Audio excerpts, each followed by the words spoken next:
and I've been associated with Trent University now for some 48 years.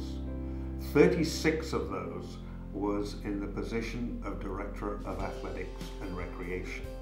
I have been asked by the 50th Anniversary Committee to give my recollections and thoughts about 50 years of athletics at Trent.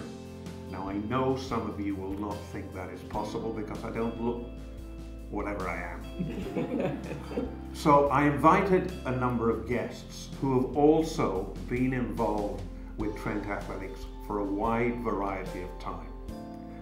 On the right is one David French, who kept fencing going here for some 25 years, who came as a student in the early 80s and was an Arthur Cup winner, and I will explain what the Arthur Cup was later, and really deserves an enormous amount of credit for keeping fencing going. The other thing I would say about David, he's probably the worst dressed person on the campus, and I'm the second worst.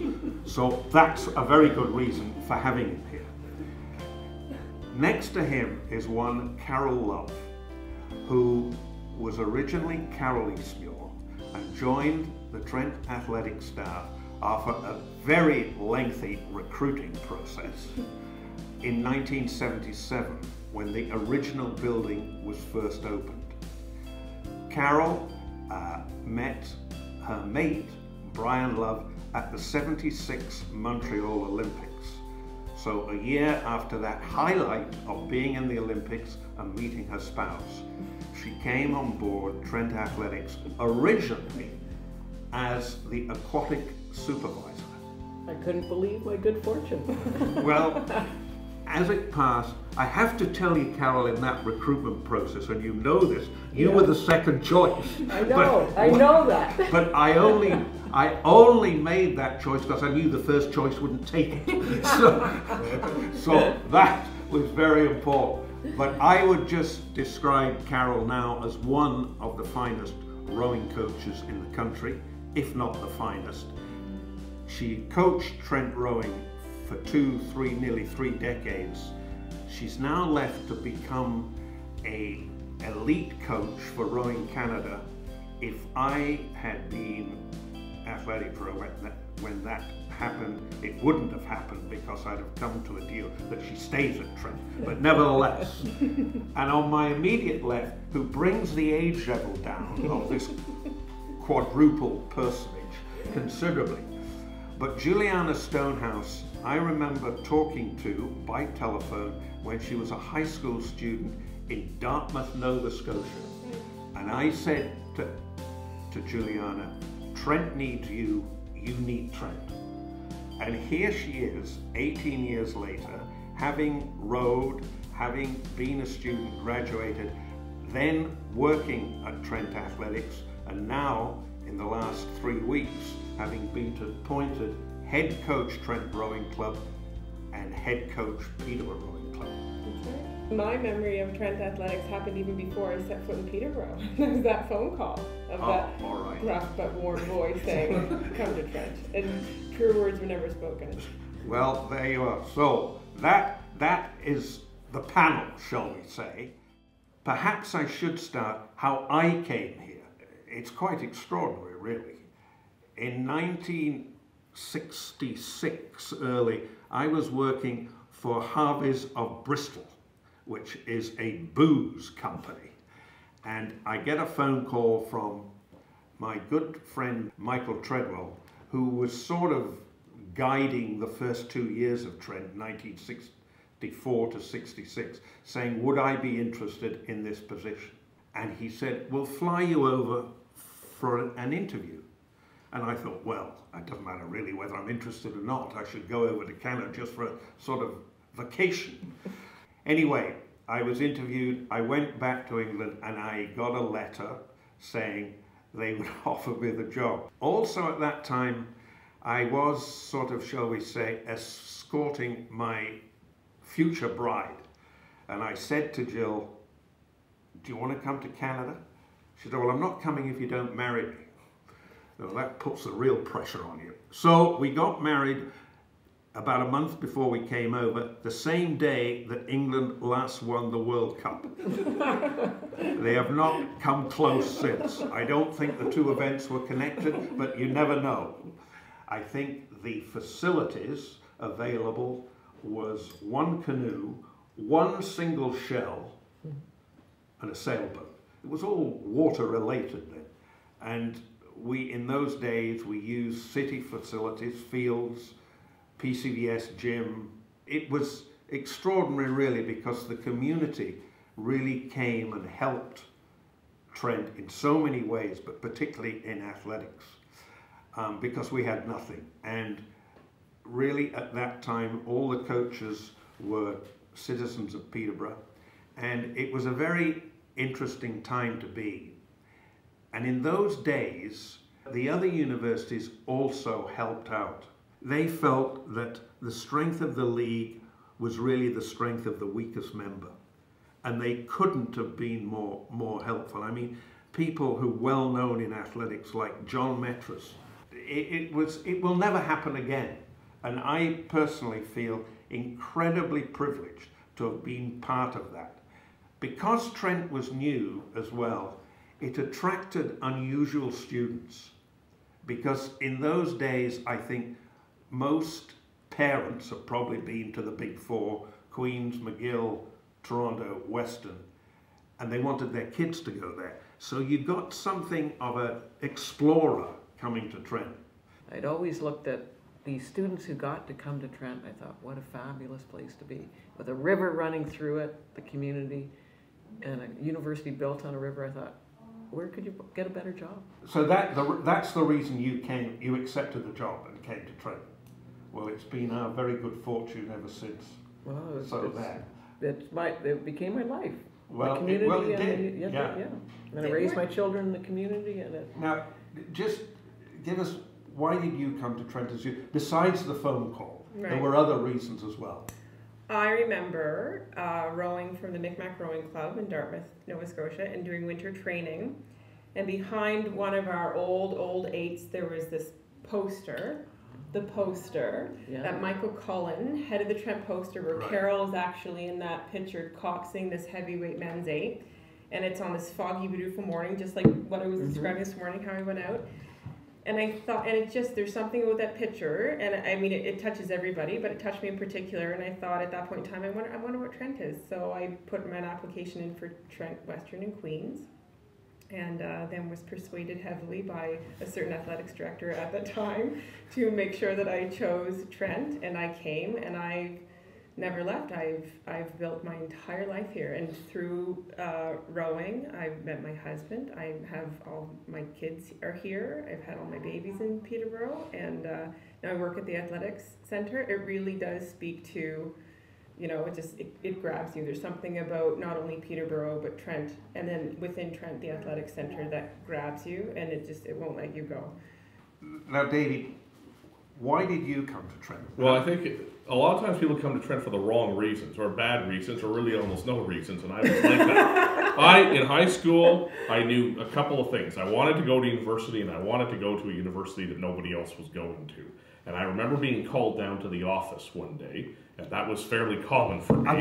You took the very phrase out of my mouth. Yeah, exactly. And what it was actually somebody was there from Trent, and they asked me, I see you've applied to Trent University. Why do you want to go? And I thought to myself, if they're going to come all this way, you've asked me why I want to go to Trent, I think I'll go there. And I had never been here before. I hadn't been in Peterborough. And that summer I worked, if you can believe this, I was the water ski instructor at the Camp for the Blind. And my parents moved to North Bay. So I spent the whole summer in the camp with a green station wagon. And at the end of it, I drove here, having never been to Trent before, at Peter Robinson College, which I did not know where it was. I drove up here looking for it. And eventually I found the college. I ended up with the smallest room in the university, which was in Reed House, unpacked my stuff, and I thought to myself, this is great. I am here by myself at Trent, and I sort of never looked, the same sort of way with you guys, I never looked back, and it's a bit of a key. It's not so much that you're jettisoning your family or your old friends, but you know you're here and it's where you want to be. And right from the start, I knew it was right. Like right from that moment, that night in Reed House, in the smallest room in the university. I like that. Green Station. Well, it says something about Trent and Peterborough that all three of you have made a life in this community. Oh yeah, yeah. Well, to echo what Julianna said, I think also, as I got to know you, I sort of thought to myself, this is a person who has in many ways the same philosophy of life I either have or I've sort of been groping towards. And you also found that with your friends, my two great friends, Mark and Phelan, who actually, that's the painting out there at the Alumni House of the priest, was my two, and speaking of intramural hockey, we're on the same hockey line together, known as the crap line. That's what we call ourselves, right, based on the way we played. But it was just, between that, it was just, everything you could tell was going to sort of fall into place. Well, and it really was. It was like 4 years of just perpetual growth and kind of happiness. And well, what you've basically said, and what I've always said in support of athletics, I think 50% of what you learn at a university education is outside the classroom. Outside the classroom, yeah. The other thing I would say too, Paul, is that if the first, and we all talk about our families, I think if the first 5 years of your life are the most important in terms of your development, that 18 to 23 range is probably the second most. Just in terms, particularly if you load it up with stuff like going away and doing things and that. If you think about it, your exponential growth, physically, intellectually, sort of morally, emotionally, is just really astronomical. And if you hit the right place at the right time, you know, it does put sort of the wind in your sails. Well, just talking about fencing, it does attract students, and you've managed to keep it going for 25 years, who probably won't take part in any other form of athletics. And some of your students, ex-students, have done incredibly well. That girl who is in Australia doing a PhD. Well, Tanya Lottie, yes. But she ended up on Corks and Quarks. She was wonderful. But you also remember Ainsley Zwitzer, who won the gold medal in the Commonwealth Games. Right. And the story with, you are always a huge fan of hers, but you could just list them all, time and time and time again, all these people and what they've done. And then they come back, they boomerang on you. You get an email out of nowhere, somebody drops in, and it becomes sort of a That's really the strength of the Alumni Association, isn't it? Sometimes. Well, I think it's the feeling, and when you participated in the sport and you've sort of laid it out there, and it's all the stuff that's uncomfortable. It's the 6 in the morning practices. It's the cold. It's us driving in that van.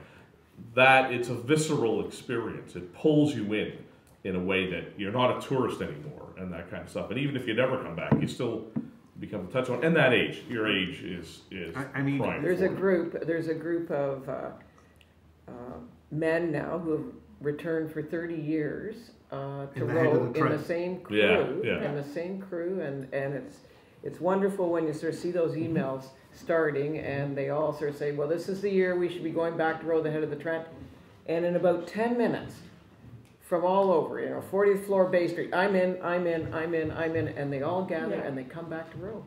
The head of the Trent was started by what year now, Carol? How many head of the Trents are we on? 70. I came in 71 as a rower from McMaster, and I believe I was in the inaugural.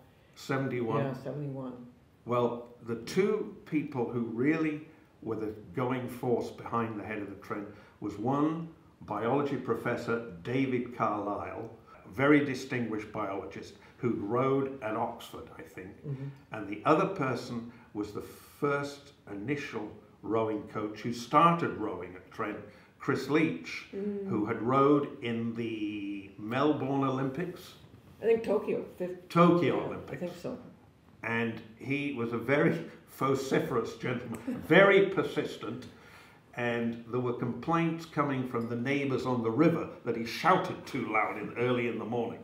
But nevertheless, he started this head race, which has now, Carol, become the biggest single head race on the continent. It's on every rower's calendar to try to get an entry because they turn people away. There's just only so much time in the day to get that race accomplished.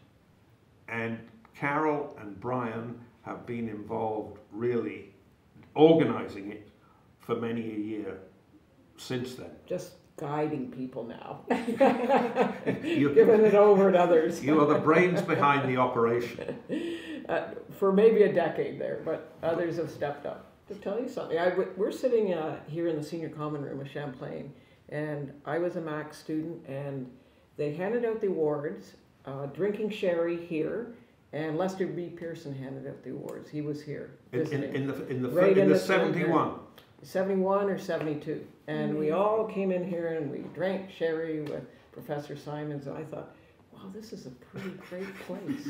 Did you ever, Carol, think that your future, your family future would be in this place? No, and then I think a year or two later, it wasn't in here drinking sherry, it was in the Great Hall dancing on the tabletops. And it just kept building from there. I just want to add as well, having been associated with Trent, I am incredibly proud of Trent alumni and what they have accomplished. To me, it is quite extraordinary over the years. Now, I know there are some 40,000 alumni now, I think, but they have made great accomplishments, and I am very proud of that fact, and I just wanted to put that in. But in those early days as well, the basis of the program was very much intramurals, and I felt very strongly that what you were trying to do was use a sport for all philosophy to get everybody, every student as far as possible, involved in some part of an athletic program. Paul, there's one facility you haven't mentioned, and that was the ski hill. Correct. Ski hill. On the drumlin. And when did you used to, now it didn't operate when I arrived, but you had a tow. Originally, that ski hill, which we can see out of the window here, had a ski jump, and the remnants of the jump were there. Yeah. It was a ski hill, but also I do remember talking to eminent citizens of the city of Peterborough. It was also a bit of a lover's haven. And they were a bit upset when Trent took that over.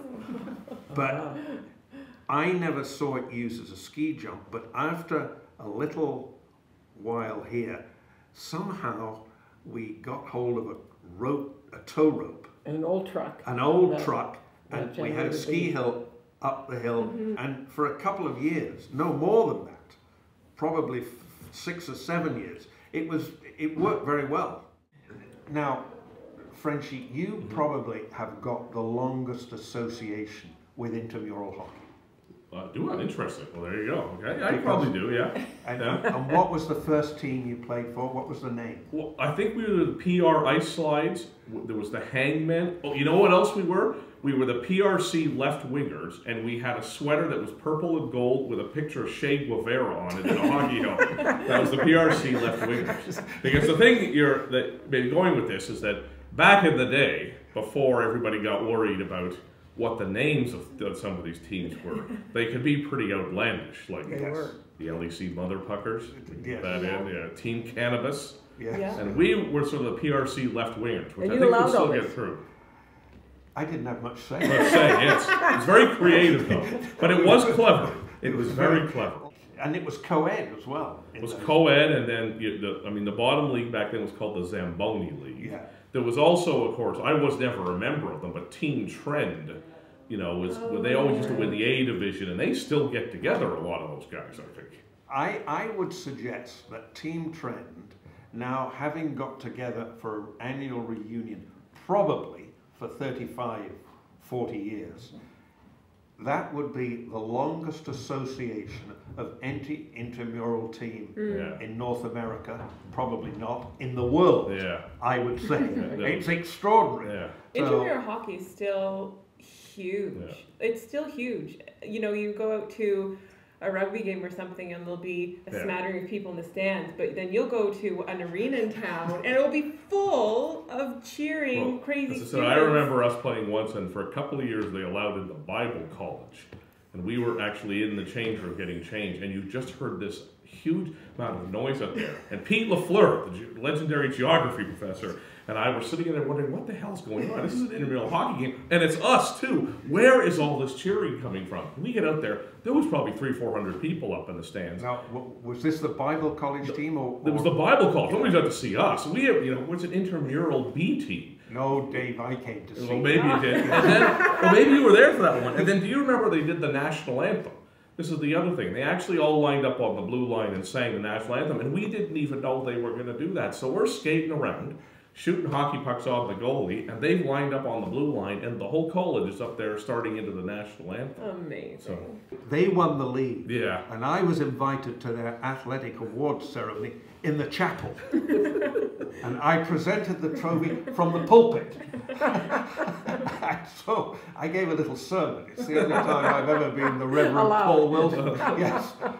But I'm very delighted that intramural hockey is still as vibrant as it's always been. It is, and and I think we do have an extramural hockey league now, and that's very, very popular, but we're still running the rec hockey league, and I think that's because people that have played junior are looking for a university to go to, and if maybe they're not successful to get into that university playing, then they come to Trent, and then we, by accident, have these really great ex-junior hockey players, and I think that's what part of the attraction is. It's really good hockey. Playing rec or playing varsity? Both, like playing extramural. Yeah, the extramural team, yeah. And then The also playing rec. But when you describe it as extramural, it's playing other universities with similar sort of club teams. Sort of club teams, yeah, and other colleges. And in that same league, we have ex-junior hockey players, and then we've got international students that have never seen a pad of ice before, putting together a team and then skating around with a chair in one hand to balance them and a hockey stick in the other. And we've talked about Sport for All. That's a perfect example of exactly what's still happening, which is a legacy you started. I remember a Japanese exchange student who used to go play hockey with a motorcycle helmet. And what he would do is he'd have the visor up until he went into the corner and he'd flip it down. What I think is so wonderful about these experiences, nobody knows the result of the game. They don't have the slightest clue. It's all the odd fantasies and other things that happen. Now, just to go back to the new athletic front, because I think they had a hockey team. Did they? But the philosophy of the new sounds like athletic they wanted front, to invade France or something like that. No referees and no rules. That's right. Isn't that right? They were ahead of their time. Yes. The ultimate frisbee on ice. But they were ahead of their time, the new athletic front. And you had to embrace them or you would have come right up against it, I think. Now, they hosted the spring ski race. But as Julianna says, you didn't need a pair of skis to go in that spring fling. No, people were duct taping, even still in my generation, people were duct taping cafeteria trays to their feet and steadying themselves down, or just plain old sitting on cafeteria trays, stealing canoes and taking canoes. I remember canoes going down the... Now, is that still going? This spring, I don't think it's still happening now, but it was still a thing when I was a student. I remember I think it was 2000, we scrambled together because the women's crew just happened to do really well. So we scrambled together because we were, good enough to go to the CIS championships out in BC. And so we were talking with you about getting plane tickets and how we're going to get the oars out. And I remember getting to BC after sort of scrambling everybody together and then getting out of the van and having our Trent crew jackets and just being amazed that we'd even made it that far. And sort of the other people from other universities like UBC and Western going, oh, Trent, we don't have to worry about those people. And then us feeling like, we have a motto of step back non-believers. And so we really did sort of embody that. Anyway, we ended up tying or beating Brock for third place. We got the bronze medal. And as a bonus to that, we got a check for several hundreds of dollars as like a bonus. And I remember calling you, being at the boathouse and celebrating that we'd won because it was just amazing for Trent to have that experience, and calling you, Paul, we got to third and we got money, and you're going, oh, thank God. And I think weren't we entertained by some Trent alumni, and they took us out. They took us out to a pub and we celebrated together. Yeah. Do you remember who that was out there? And I can't, and I'm sorry to say I can't. I got one story I have to say about that when the uniforms at Trent rowing and the green jacket, Trent rowing. Well, Or the Trent rowing, the jackets with Trent rowing on the back. Jackets, And you know, Professor Marsh happened to be in Germany when the Berlin Wall was coming down, and he told me the story. He said, the young people are up there grabbing rocks, and didn't he say, see a Trent crew jacket on the Berlin Wall when they were pulling it down? Really? No, I thought that was an amazing story. I just that is they're all over the world. And that's Ray March from chemistry. That's right. Yeah. Really? Yep. Amazing. Well, that is amazing. Dave, you were mentioning about us OUA skiing in Collingwood, and you asked a very good question, how I ended up as convener. Well, you were convener, if I remember, not only of OUAA skiing, but also synchronized swimming. Both things which I always felt you were quite qualified for. Yes, I had outstanding qualifications for both sports. Both sports, that's right. Yes, I was, and I think the OUA put me in those positions because they had a similar sense of humour to you. I can only think of that. Now, speaking about the field and ancillary fees, you used to bring in the Ottawa Rough Riders. That's right, yeah. Didn't you? And there George was a little bit of yes, we did. that was for a number of years, wasn't it? I would say it was about 7 or 8. And it was their camp. It was their training camp. Yeah. And these huge individuals would come in. And there's actually some very well-known players in there. The one guy sticks in my mind who's Watts was his name. I can't remember his first name. Is he the senator down? He's the senator. J.C. Watts. He was the quarterback. Watts. Oh, yeah, he's a quarterback. He was a quarterback. And he's a Republican and very articulate. He's actually quite good. He's very good. Yeah. And he was one, and Tony Gabriel, who was a well-known. George Brancato was the coach. George Brancato was the coach. Yeah. And they came, I would say, for 7 years. Yeah. And it added a lot of interest, local interest, and financially it was very good, yes. Yeah. And to give the person credit who sort of orchestrated that, the conference manager, Blair Armitage, was the driving force behind that. We should mention field hockey, because Gillian and Bernard Stamp kept field hockey going for decades. The way those field hockey players enjoyed it, they all had a wonderful time.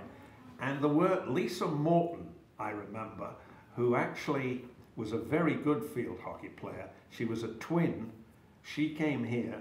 A twin sister went to Waterloo, but she married a Trent soccer player who transferred from Guelph because she was here. Now, how do you like that? There's a story. Field hockey, the Stamps kept that sport going. Right. And again, in those days, the league was really helpful in keeping it going as well. So, the bubble. In would it be 70? You had the bubble for how many years? A decade before? A decade, before the building went up. And it would only go up for the winter. And that was an engineering feat, the way that... Well, it was a circus as well, wasn't it? Putting it up. And you put it up, and it actually got Trent a lot of publicity because it was it was the first of its kind.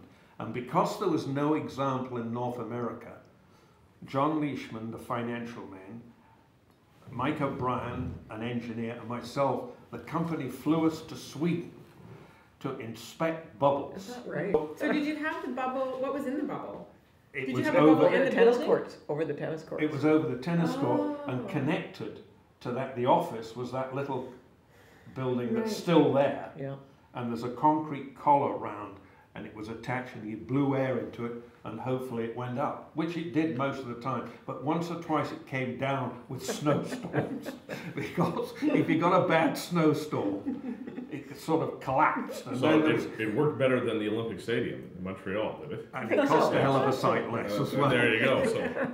And financially, I think after 10 years, you, Carol, had come on and said to me, when we were having our budget crisis in February, that bubble is too expensive to operate. And you were absolutely right, because it had only one skin. Now they have two, or when they were. So it was losing a lot of heat. It was. So we got rid of it, And 10 years later, we sold it for spare parts for $25,000. Is that right? So it was a very good investment, actually. No, that was the bubble. Yeah. So that's the story of the bubble, exactly. It's just so funny. I was doing a tour with the convocation people the other day, and somebody in the group just said, you know, this gym is from the Wind Ontario grant, and we did very little in that renovation to the gym. The gym is actually It's exact same. It's exact same. Except it's windows and it's like the same. It's Yeah. beautiful. There's a It was well Yeah. crafted and put together and engineered, and I mean, it's amazing that it will. And the floor is still the same. The floor is still the same. And it hasn't buckled. It hasn't. No, it's brilliant. Anyway, it's so funny because just the other day we'd all gathered in a group and we mentioned that it was from the Wind Ontario grant and how it stayed beautiful. It's just the beautiful. pools are basically the same too. And the pools, just some new fixtures that people can't see, just pipes and whatnot, but the pool's basically the same. Yeah. That building has really served us very well indeed. I the would original say building. so. And thousands and thousands and thousands of students and thousands of athletes. Now, just on a couple of highlights, I do remember, Carol, when Trent won the OUA rowing championships. That's right. And I happened to be down in St. Catharines to that OUA event, and it was a very moving event because when the last event is the men's varsity 8, and when they put that rowing shell above their heads, and the small cocks, who was a man called Joe, but he ordered these great hulks and they're following, they picked the bet, and it was a very moving event because they won that event to win the championship. Yeah. Because that's very difficult to do. We're always chasing the big schools, and we can win a medal. That's always what it is. You can win a medal. You poke through on one event, and it's so exciting. And we can create gold medal champions at the Olympics. It also means that when we actually win something, it's twice as good. Yes. You know, it's always that sort of underdog good story thing. Because it's the same, I mean, we've all had those experiences, right? So the odds are stacked against you, and you somehow overcome them. Not all the time, obviously, not even most of the time, but enough that it's actually sort of well worth it. Well, I do remember talking about that, going back to my alma mater, the University of Toronto, and in Varsity Stadium, we beat U of T at soccer under the guidance of Ken Wilson, who was the coach, no relation, 1-0 in Varsity Stadium, and the goal was scored by a man called Lowry. And he became the OUA Athlete of the Week for scoring that goal. But to beat U of T was a great moment in Trent sporting history, I thought. I enjoyed that a lot. And as I was saying before, we were blessed with getting some very good coaches in those days. Ken Wilson, soccer, Marv Buchan, soccer, Mary Rawlins, women's basketball, and in hockey, Cy Coombs, Larry Ferguson. And on one of those, when Cy and Larry coached, both excellent lacrosse players, coached hockey, we went on a hockey trip and played Oswego. Well, in those days, it was the days of the hippie, and our team were happy. We had Huey Banks with hair down to his back, Rick Cunningham, who in fact was a former Pete. They all had hair down to their, so they skate on the ice into the Oswego State, which I would say is packed to the rafters with 7,000 clean-cut American students. Well, you can imagine the reception, but they can play hockey. Yeah. And I think, I may be exaggerating here, but I'm going to exaggerate on our side. I think we won 8-7. Great. And it was a tremendous experience. Now, of the outstanding rowers that you've had, one must always come to mind Rob Marland. Right, but I was going to say we had a couple of Rhodes Scholars come out of Trent who were rowers and academics. The girl from Winnipeg, from St. John's Ravenscourt, Sarah Scott. Yeah. And, Jim Ratellick. Exactly. Speaking of being progressive, to add this thing, when fencing was around, when I started coaching, women were only allowed to do foil, and men did foil, épée, and saber. And then women were allowed to do épée, and then eventually allowed to do saber. The first OUA winner of the gold medal in women's épée was a Trent girl, Karen Ditz. And I think I've noticed on the webpage that they've changed her to being from U of T, the OUA. So, well, will you should get that changed. But anyways, the first winner of the women's épée in its inaugural year was our girl. Well, we should get that changed because the long-time fencing coach at U of T, Ken Wood, yeah. What, 35, 40 years? Yeah. But he was very supportive. He was one of those old school guys who supported fencing across the universe. Yeah, really. Well, he loved it. And he broke his hip. He was over 90, broke his hip getting on the bus for a fencing tournament, and that eventually did him in. He also was inducted into the U of T Sports Hall of Fame along with you, wasn't he? Yes. Yes. Not the same year, I don't think. I thought it was, actually. Oh, well, it might have been. And the other thing you'll like to know about him, he was the 3-time roller derby champion of England in the 50s. I didn't know they had such a thing. Back to trivia here. I didn't know they had such a thing. So I realized in the late 1990s that the field was in dire straits because of the use in the spring, and something needed to be done with that. The track was worse, something needed to be done with that. And the building needed to be renovated. Right. And I decided now that this was a bit too much for me to take on. Right. So I decided in 2002 to retire for future pastures or whatever it was. And I just want to say, for 36 years, I was absolutely privileged to be the director of athletics at this institution. Nobody could have had a better job. Nobody could have met more wonderful students or alumni. And I thank you all for being part of it and allowing me to be part of it. But Julianna, just explain in 2002 then what happens because of the renovations, and you were involved in that. Yeah, I think that it was just time for a little bit of renovation and upkeep. So Bill Byer came in as athletics director and made the decision to do a two-phase renovation. And so we did the field first, which was done wonderfully, and it has allowed for a lot of, we're talking about renting the field out to the Ottawa Rough Riders, and we continue to rent the field out to a lot of groups, and that's a really good source of income for us. Yeah. I love coming up at any hour of the day and night, and that field is busy. It's just so neat to see, and the lights, and right to about 11 o'clock at night, and there's things happening, and just extending that season of all those sports for not only the students but the community. It's really great to see the field. We have to make good use of the field when we have it, and so in the fall, we've got varsity sport that would like to practice on it, but then we do, in keeping with your original vision of the entire facility, we do, have half the field ready for varsity athletes and then half the field ready for campus rec. So, that field is very busy, when it's open. So that was phase one, and then we hosted, after the field was built, we hosted the Women's World Lacrosse Championship, and that was very exciting, drew a lot of great attention. And then we started on with the building, and so retrofitted the existing one, very good bones, and then added an additional fitness center and indoor rowing and paddling tank.